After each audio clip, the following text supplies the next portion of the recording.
I'm Tim. Welcome to our channel and thanks for logging on.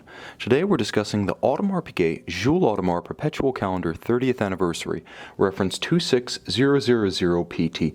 You can see this automatic winding perpetual calendar in platinum on our website. Purchase it there. And if you enjoy these videos, please subscribe to our YouTube channel. You can also click on the card in the upper right hand corner of the screen at any time during this video for our full listing showing this watch in additional high resolution images with all accessories and of course complete pricing details.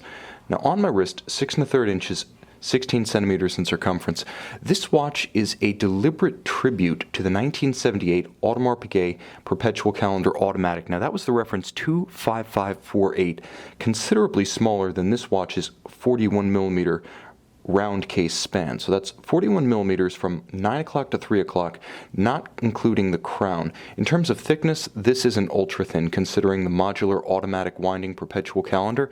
It's delightfully slim at only 9 millimeters thick in spite of the complexity, and you can see how the stepped and domed bezel easily allows a dress cuff or a tight sleeve to slide up and over this beautiful watch. Now from lug to lug, the watch has imposing but not overwhelming stance. This one's 47 millimeters from lug to lug, but you do feel the heft of the platinum, and that's part of the satisfaction of ownership.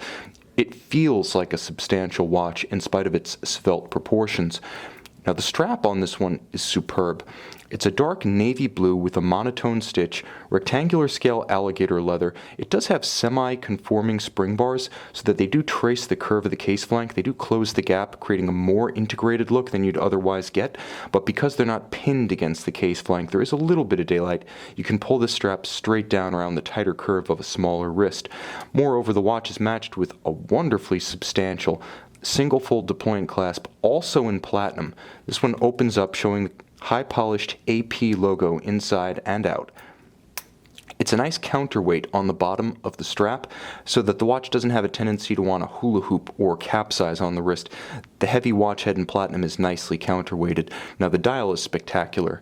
It features a sunburst pattern with inset counter registers, each one having an opposite number vertically and horizontally, so that the watch is beautifully balanced with polished chapter rings, all white gold indices, and white gold leaf hands at center. It's a beautiful composition, very much in the image of the 1978 predecessor, but again, just executed to a larger, modern size. Incredibly handsome. It has a radiant quality. Even in the soft light of my light box, take it out in direct sunlight and it absolutely explodes.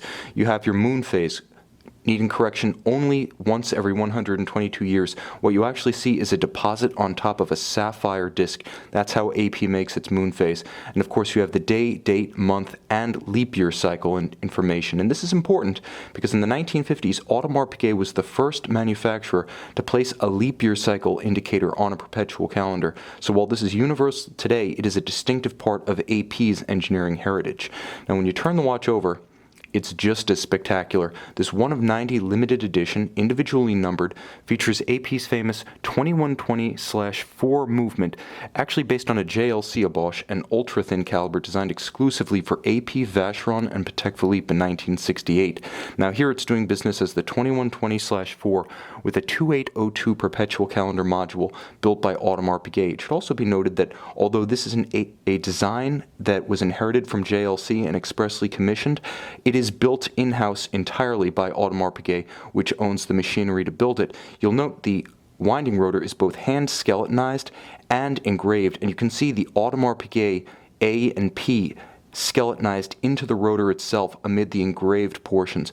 Now it's a 38 jewel movement, beautifully rendered. It actually features a full annular winding mechanism such that there's a ring that's circumferential, and it's actually in the same plane as the bridges themselves. There are 4 ruby rollers that serve as a platform. Although you can see there is a winding rotor and mass, the winding system is actually circumferential. That rail underneath my thumb is the other part of the rotor system, and it sits on a cradle of 4 roller jewels so that the winding mass itself can be in the same plane as the rest of the mechanisms, the rest of the bridges. That's how this watch achieves its incredibly slim profile. It also has a distinctive beat rate, 19,800 vibrations per hour.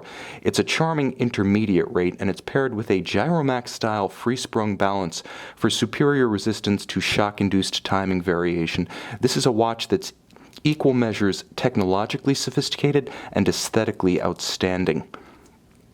The finish on the case is superb, as you can see satin on the flanks as well as satin on the flanks of the lugs with a high polish about the bezel. It's almost like a silver halo around that sunburst blue dial. You can see this spectacular Audemars Piguet Jules Audemars 30th anniversary perpetual calendar, one of only 90 made, and purchase it on our website.